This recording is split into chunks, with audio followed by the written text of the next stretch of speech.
Shalom bagi kita semuanya.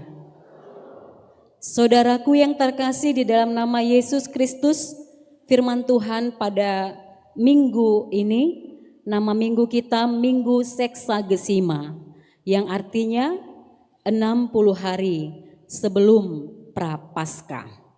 Itu diambil dari kitab Kejadian pasal 12 ayat 1 sampai ayat yang kelima. Saya akan membacakannya, kita ikuti di dalam hati. Demikianlah firman Tuhan. Berfirmanlah Tuhan kepada Abram, pergilah dari negerimu, dari sanak saudaramu, dan dari rumah bapamu, ke negeri yang akan kutunjukkan kepadamu. Aku akan membuat engkau menjadi bangsa yang besar, memberkati engkau, serta membuat namamu masyhur, dan engkau akan menjadi berkat.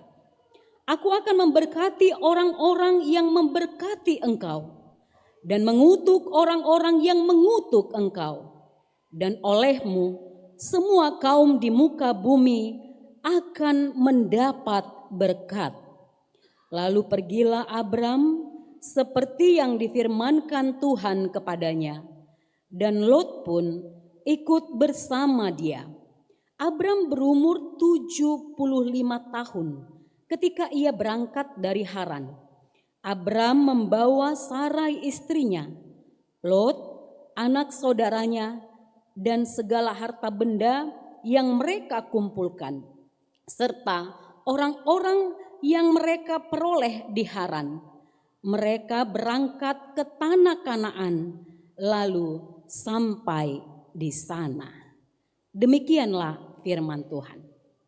Saudaraku yang terkasih, banyak orang Kristen, bahkan saya sering berdoa untuk meminta berkat. Bukankah demikian? Apa isi doa kita? Yang utama adalah berkat. Berikan kesehatan, berikan umur yang panjang, berikan kelancaran dalam pekerjaan atau rezeki, berikan bla bla bla bla. Apakah itu salah? Tidak. Tidak salah kita meminta berkat kepada Tuhan. Dan itulah memang kewajiban kita sebagai orang percaya. Kita juga harus meminta supaya Tuhan memberkati kita. Karena itu saudaraku, tidak jarang ada orang yang berkata di antara kita, misalnya antara ibu, karena dilihat begitu ya, anaknya bagus-bagus, pekerjaannya bagus, sukses gitulah. Gak ada ini, kalau di orang Batak bilang gak ada lapungnya. 7 anaknya 7 berhasil. Lalu kawannya mengatakan, ibu, Amang Eda, bagus sekali ya anak-anakmu. Baik kali Tuhan itu sama kalian. Luar biasa berkatnya, gitu ya kan? Lalu ketika ada pujian yang seperti itu atau pengakuan seperti itu, si ibu itu mengatakan, iya Eda, semua itu hanya karena Tuhan, gak ada karena kemampuan kami. Saudaraku yang terkasih, kalau saya bertanya, apakah kita saat ini mengakui bahwa kita adalah orang yang diberkati? Mengakui? Ya. Tadi nyanyian kita itu sudah dihantar, ya, bahwa curahan berkat Tuhan itu bisa dirasakan baik bukan orang percaya sekalipun, orang yang ateis pun merasakan berkat Tuhan, kasih Tuhan. Apa dikatakan? Engkau memberikan udara, memberikan terang, memberikan embun yang menyejukkan, dan memberikan hujan untuk menyuburkan tanaman. Jadi itu adalah nafas hidup, udara itu berkat Tuhan yang tak terhitung amang inang. Kita bayangkan siapa kita yang pernah memakai oksigen, tabung oksigen, mungkin karena kondisi kesehatan yang kurang, berapalah satu tabung oksigen. Ketika misalnya dalam 1 bulan untuk bernapas saja kita harus memakai tabung oksigen, waduh berapa juta yang harus kita bayar hanya untuk bernafas. Karena itu saudaraku, kita harus menyadari berkat Tuhan itu semua ciptaannya di muka bumi ini tanpa terkecuali Tuhan berkati. Kita mau melihat dalam Kejadian 12 ayat 1 sampai 5 ini mengatakan bahwa berkat Tuhan itu selalu datang dengan sebuah tanggung jawab. Jadi dia tidak asal memberikan berkatnya kepada manusia, tetapi berkat itu harus dipertanggungjawabkan. Kita mau melihat di sini Abraham, pemanggilan Abraham. Dia diberkati dengan luar biasa. Diberkati dia bukan supaya dia lebih unggul atau merasa lebih hebat dari yang lain, tidak. Tapi melalui pemanggilan Abraham dengan garis keturunannya seluruh dunia mengenal kasih Allah. Jadi Abraham dipanggil, diberkati supaya dia menjadi berkat dengan hidupnya orang lain mengenal kasih Tuhan. Karena itu saudaraku yang terkasih, walaupun kita sudah sering mendengar nats ini, kisah panggilan Abraham ini adalah suatu peristiwa yang sangat penting dalam sejarah keselamatan di Alkitab ini. Karena melalui Abraham, Allah memulai rencananya untuk membentuk suatu bangsa yang besar dan menjadi saluran berkat. Nah, menjadi pertanyaan saya juga muncul di pikiran saya, kok Abraham yang dipanggil? Karena Abraham ini kan keluarganya juga penyembah berhalanya, ya kan? Di Ur Kasdim. Bukan mereka yang percaya kepada Tuhan, belum. Tapi gitu banyaknya orang, tapi kenapa Abram yang dipilih oleh Tuhan? Kita mau melihat sekilas latar belakang dari nats ini, Amang Inang, bahwa dari Kejadian 1 sampai Kejadian pasal 11 itu adalah suatu peristiwa di mana Tuhan tidak henti-hentinya menghukum umatnya. Karena apa? Umatnya selalu memberontak. Itu bisa kita lihat dari Adam dan Hawa, ya, yang memberontak kepada Allah. Terus sampai kepada anaknya, Kain dan Habel. Oleh karena faktor cemburu masih bunuhan namar haha maranggi. Tidak bisa dipungkiri banyak juga itu terjadi di zaman kita sekarang ini. Oleh karena harta, oleh karena apalah gitu ya. Saling cemburu-cemburu, iri-iri antara kakak yang beradik. Lalu yang berikutnya yaitu di pasal 11 peristiwa Menara Babel. Apa yang mau kita lihat dari peristiwa Menara Babel itu? Di mana bangsa itu, mereka itu pada saat itu mereka itu tidak mau terpencar. Mereka harus terus bersatu menjadi suatu perkumpulan yang eksklusif. Jadi mereka tidak mau berbaur kepada orang lain, tapi mereka membentuk suatu kelompok yang mereka katakan itu mereka tidak akan bisa berpencar kemana-kemana. Kalau kita lihat tujuannya apa gitu ya kan? Kenapa? Karena dengan pikiran manusia yang eksklusif, yang menutup diri, yang merasa diri hebat, Tuhan tidak suka Amang Enang. Makanya Tuhan itu mengacau balaukan bahasa mereka sehingga mereka tidak saling memahami dan pada saat itu mereka berpencar dan Menara Babel itu tidak jadi dibangun. Karena itu tidak ada manusia dari peristiwa Menara Babel juga yang Tuhan pilih. Tetapi inisiatif Allah, dia memilih pada satu keluarga yang sudah lansia. Kenapa lansia? Karena Abram di situ sudah berumur 75 tahun. Ya, istrinya Sarai juga berumur berapa tahun? Ada yang ingat? Dalam arti 60-an ke atas lah, ya kan? Sudah lansia juga, sudah ujur seperti itu.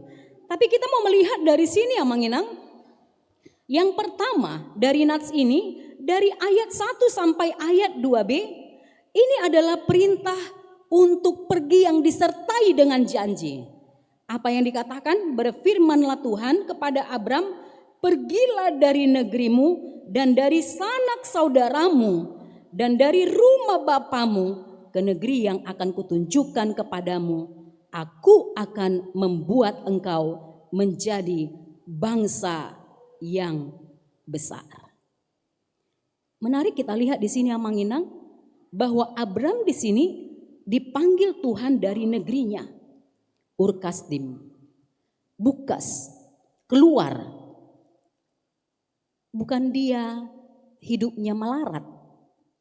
Molohita kan, kita pada umumnya, kenapa banyak orang Batak yang merantau? Dari apalagi dari Toba, dari Kumbang, Sidikalang, si Borong-Borong, ya, dari Sidimpuan sana gitu. Kesidimpuan lah itu peran apa juga ya. Kenapa orang banyak yang merantau sampai ke luar negeri berdiaspora? Karena di kampung itu tidak mendapat makan. Apalagi daerah-daerah gersang, daerah-daerah tungil seperti Humbang sana, itu daerah tungil itu. Di mana tanahnya keras-keras, harus bagaimana? Harus dicangkul, dibikin dulu kompos banyak kali biar tumbuh tanam-tanaman seperti itu. Jadi karena dilihat kesulitan ekonomi dengan orang pergi supaya bisa mencari rejeki di negeri orang. Tapi sebaliknya Abram tidak. Mereka ini dalam kalangan pada saat itu adalah bisa dikategorikan orang yang kaya. Karena mereka memiliki tanah yang luas, ternak, seperti itu. Tapi di sini mau kita lihat, apapun yang mengikat dia, harta benda, keluarga, kepercayaannya kian kepada penyembah berhala, itu dia tinggalkan. Dengan kata dia pergi sesuai dengan perintah Allah. Saudaraku yang terkasih, panggilan ini tidak hanya perintah saja tadi untuk pergi, tetapi janji yang penuh kuasa. Tadi dia mau pergi, bukan hanya sekedar pergi, tapi dia memutuskan hal-hal duniawi yang mengikat dia, termasuk harta benda. Dia tidak terikat lagi dengan harta benda. Dia tidak terikat lagi dengan, dalam arti tidak berpangusadian kepada keluarga, tetapi dia mau pergi percaya kepada Tuhan. Ada 3 janji yang Tuhan berikan kepadanya. Yang pertama, dia diberikan janji tanah yang berlimpah, susu dan madu. Yang kedua, dia menjadi bangsa yang besar. Dan yang ketiga, menjadi berkat. Saudaraku yang terkasih, Abram dipanggil Tuhan keluar dari negerinya ke negeri yang dia belum tahu di mana itu asal usul dan tempatnya. Bayangkan saja, siapa kita yang sudah punya rumah, yang udah punya apa sekarang, udah enak kehidupannya, lalu Tuhan perintahkan, hei kau pergi dulu ke sana, ke hutan-hutan kita pergi gitu. Suatu kebodohan kan? Tidak masuk logika kan?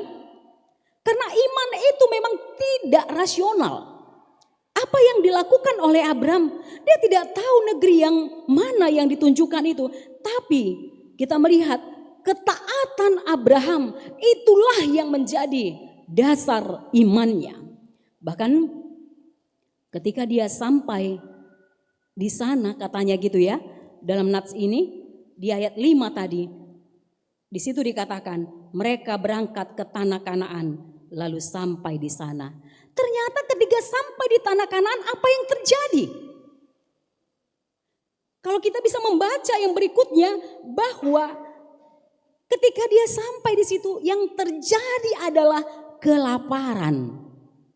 Dia sudah enak-enak di kampungnya, lalu dia dipanggil, katanya tanah Kanaan sumber susu dan madu. Ternyata sampai di situ terjadi kelaparan. Apa yang seharusnya Abraham lakukan? Dia pasti protes. pargabus doho Tuhan ido koko haboran susu HP tano tungil do, kelaparan yang terjadi. Akhirnya apa yang berikutnya setelah dia sampai kelaparan terjadi, lalu mereka mengungsi ke Mesir. Di Ibrani 10 ayat 8 sampai 13 di situ menegaskan bahwa semasa Abraham hidup di bumi, tanah Kanaan itu tidak dia kuasai. Bahkan selama hidupnya Abram menumpang di tanah Kanaan itu. Dia ada membeli tanah sedikit, itu hanya untuk tanah pekuburan istrinya. Dia dijanjikan keturunan yang banyak seperti bintang di langit dan pasir di tepi pantai. Tapi dalam hidupnya, akhir hidupnya, dia hanya mempunyai 8 orang anak dari ketiga istrinya. Lalu kita mau katakan, mana janji Tuhan itu? Dia mau pergi, meninggalkan semuanya yang mengikat dia dan menggantungkan harapannya kepada Tuhan. Tapi selama hidupnya penuh dengan pergumulan dan ujian, bahkan janji itu belum terrealisasi. Tapi kita lihat ketika Abraham sudah meninggal, janji Allah itu dia tepati karena Allah tidak pernah ingkar janji. Ini mau suatu pembelajaran namang inang. Gudang dohita akanatoras dalam hidupnya dia itu adalah orang yang baik. Baik sekali. Taat beribadah. Tulus membantu orang lain. Dia orang yang sederhana. Dia tidak punya apa-apa. Dia bukan orang kaya. Tapi dalam ketulusannya, kepercayaannya, ya kan, kepada Tuhan, orang melihat bahwa mungkin di daerah itu hidupnya lah yang paling miskin, yang paling melarat. Tapi apa? Dia tetap setia kepada Tuhan, takut kepada Tuhan. Setelah dia meninggal, anak-anaknya ini semua jadi orang. Ada yang pernah kita lihat seperti itu di sekeliling kita, menginang? Sudah matinya orang tuanya, tapi berkat itu mengalir kepada keturunannya. Itulah yang terjadi kepada Abram.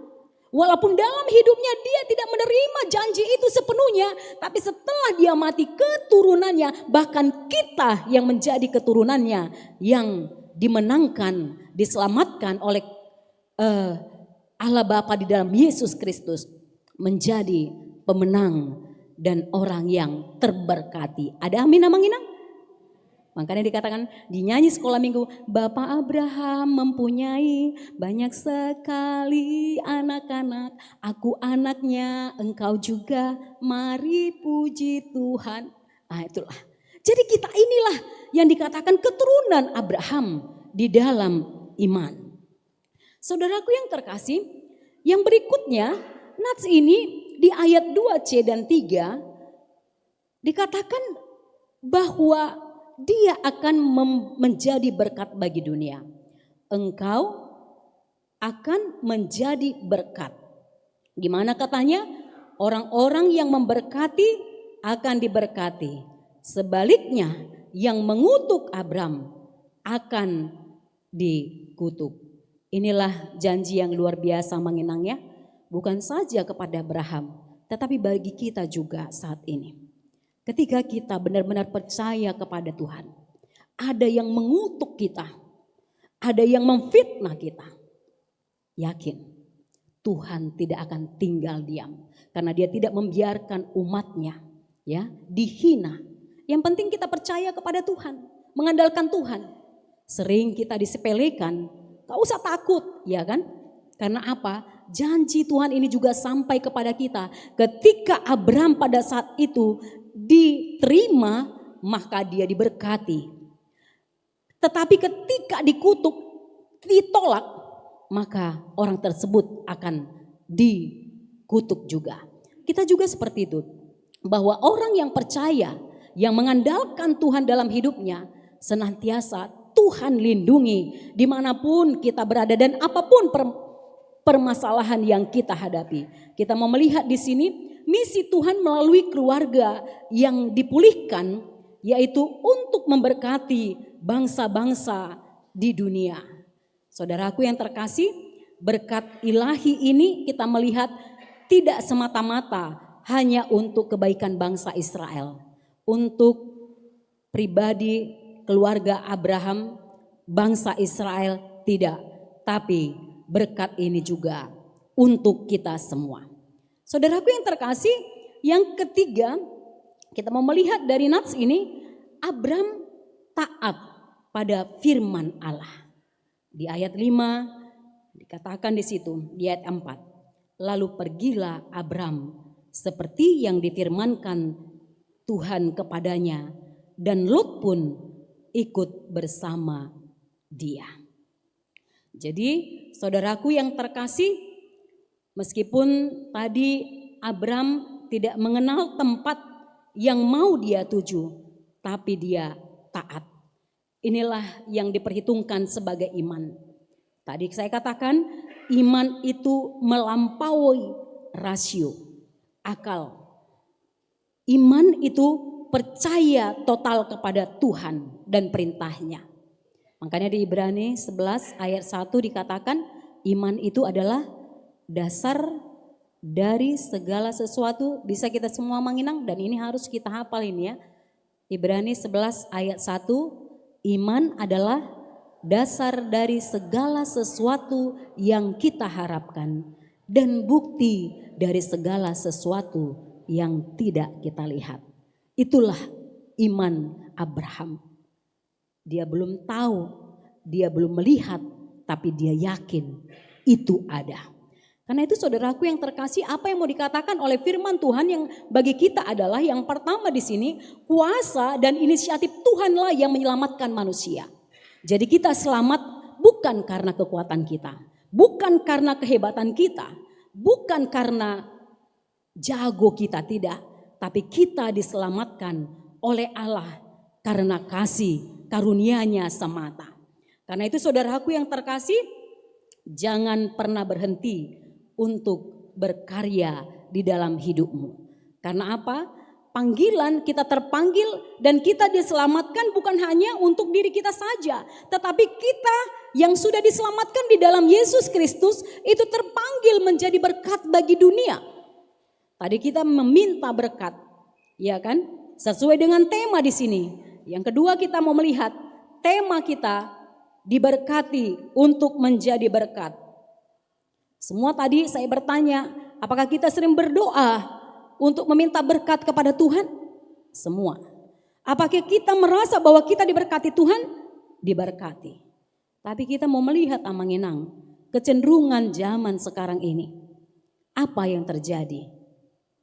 Kalau sebenarnya prinsipnya ada prinsip keseimbangan seperti yang dikatakan oleh Rasul Paulus dalam kehidupan kita, yang memegang banyak, ya kan, akan diminta pertanggungjawaban yang banyak. Tapi yang sedikit itu tidak diminta. Kepada orang yang memegang banyak, yang menerima banyak. Seandainya kita di Indonesia ini menganut prinsip yang demikian, ya kan? Orang-orang kaya menolong orang-orang yang susah. Mungkin tingkat kemiskinan di Indonesia ini tidak begitu banyak. Tapi apa yang mau kita lihat amanginang? Masih terjadi kesenjangan yang begitu tinggi di Indonesia ini. Di satu sisi nanti ada apartemen yang bertingkat, rumah-rumah mewah, perumahan. Tapi di temboknya sudah ada ruli seperti itu. Ya kan? Di satu sisi kehidupannya berlebihan kali kayanya, tapi di satu sisi makan tak makan pun ada. Karena itu kita mau belajar dari negara maju juga ya. Kenapa di negara maju itu kalau dikatakan yang susah tetap ada yang susah.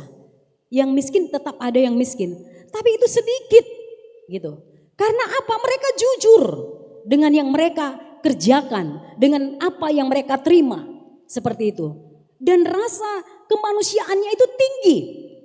Saudaraku yang terkasih, nats ini mau mengingatkan kita kecenderungan hidup di zaman ini adalah yang individualis. Sama seperti di Menara Babel itu, mereka mau tertutup hanya kelompoknya masing-masing. Tak jarang di zaman sekarang ini juga muncul. Bahkan di gereja ada kelompok-kelompok di dalam kelompok. Dalam persekutuan seperti itu.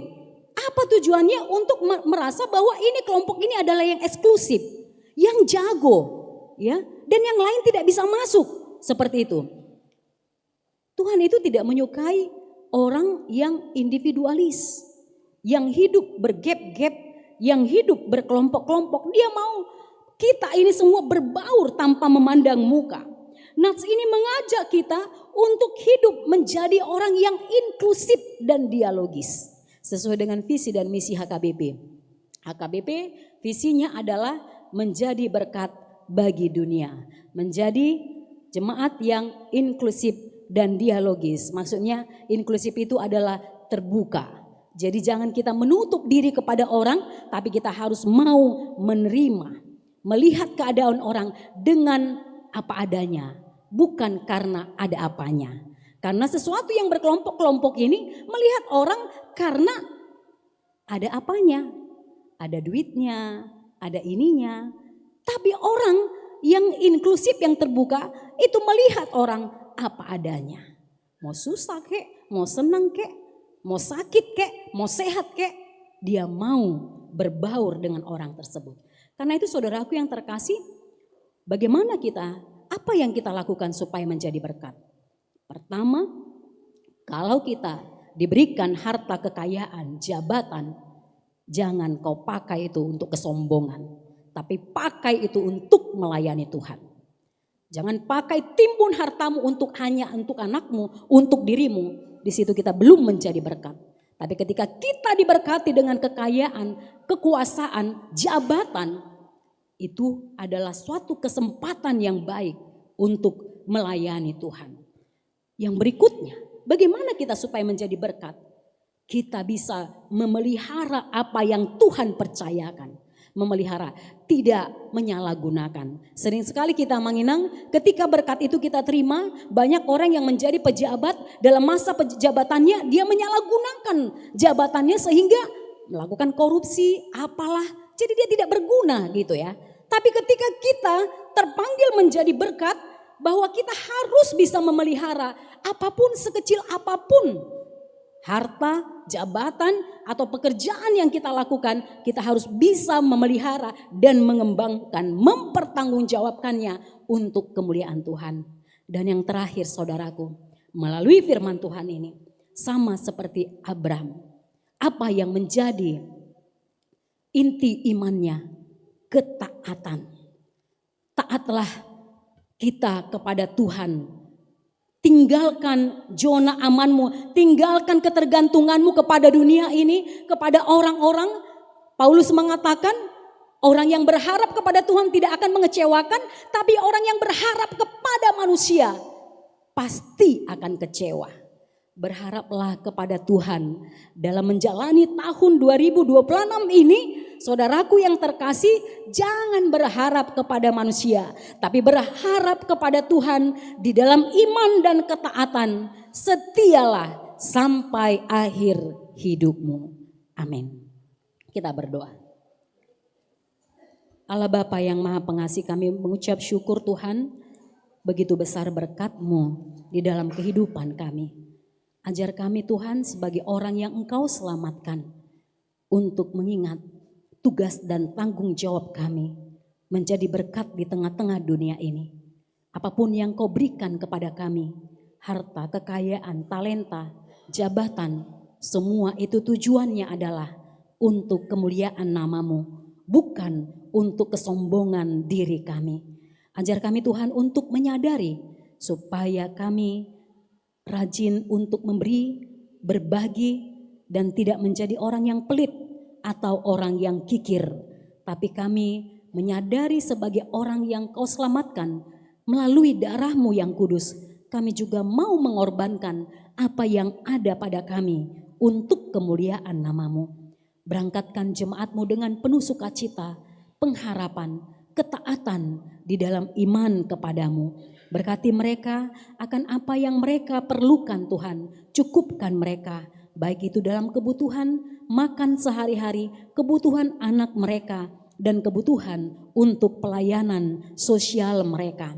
Bapa yang terkasih, kami juga mengucap syukur buat berkat-Mu bagi jemaat-Mu, di mana anak dan putrimu akan menerima berkat pernikahan.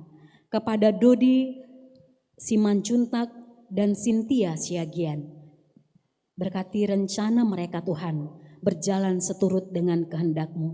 Begitu juga Tuhan dengan pelayanan di gerejamu yang akan kami mulai aktif dalam pelayanan kategorial dan di sektor dalam minggu ini. Tuhan, Engkau memberikan kekuatan bagi kami para hamba-Mu, memberikan kami hikmat. Kami juga berdoa buat seluruh jemaat-Mu, supaya mereka rajin dengar-dengaran akan firman-Mu, terlibat aktif dan mereka peduli akan Engkau, percaya kepada Engkau. Mereka bisa mengatur waktu untuk bekerja dan untuk memuliakan Engkau. Biarlah Tuhan, semua pelayanan kami itu tidak menjadi sia-sia, tetapi semakin mengobarkan kabar Injil di tengah-tengah gerejamu dan di tengah-tengah dunia ini, di mana jemaatmu menjadi berkat dimanapun mereka berada. Bapak yang terkasih, begitu juga dengan hasil keputusan rapat huria untuk pengembangan pelayanan di gerejamu. Kiranya jemaatmu dengan iman kepadamu menunjukkan ketaatan itu kepada gerejamu juga, taat kepadamu. Mereka tunjukkan juga taat dalam beribadah, taat di dalam peraturan yang ada di gerejamu HKBP. Bapak yang terkasih, kami juga berdoa kepada jemaatmu yang berulang tahun pernikahan dan ulang tahun kelahiran. Tuhan tambahkan sukacita bagi mereka supaya mereka senantiasa menjadi berkat. Allah Bapa yang Maha Pengasih, kami juga berdoa bagi jemaatmu yang mengalami sakit penyakit. Penyakit yang kritis, penyakit menahun, penyakit yang mungkin bisa mereka bawakan. Tuhan, Engkau yang memulihkan mereka dalam kuasa Roh Kudus-Mu. Sembuhkanlah mereka Tuhan di dalam iman mereka kepadamu. Allah Bapa yang Maha Pengasih, kami juga berdoa kepada jemaat-Mu yang memberikan perhatiannya, mempersembahkan hidupnya dan memberikan persembahan perpuluhan apapun itu Tuhan untuk gerejamu. Berkati mereka senantiasa dalam segala pekerjaan mereka, dalam kehidupan mereka, supaya mereka menjadi orang yang bertanggung jawab dan rezeki yang melimpah Kau berikan kepada mereka. Bapak yang terkasih, kami juga berdoa buat bangsa dan negara kami. Engkau Tuhan memberkati segenap pemimpin kami dari presiden sampai legislatif, judikatif maupun pemimpin yang sampai di daerah. Biarlah mereka berjalan menurut kehendak-Mu, menjalankan roda pemerintahan ini dengan keadilan, kejujuran dan kerja keras, tanggung jawab yang sungguh-sungguh. Bapak yang terkasih, kami serahkan hidup kami ke dalam tangan pengasihan-Mu. Ampuni kami akan dosa dan kesalahan kami dalam Kristus Yesus. Kami mengucap syukur kepadamu. Amin.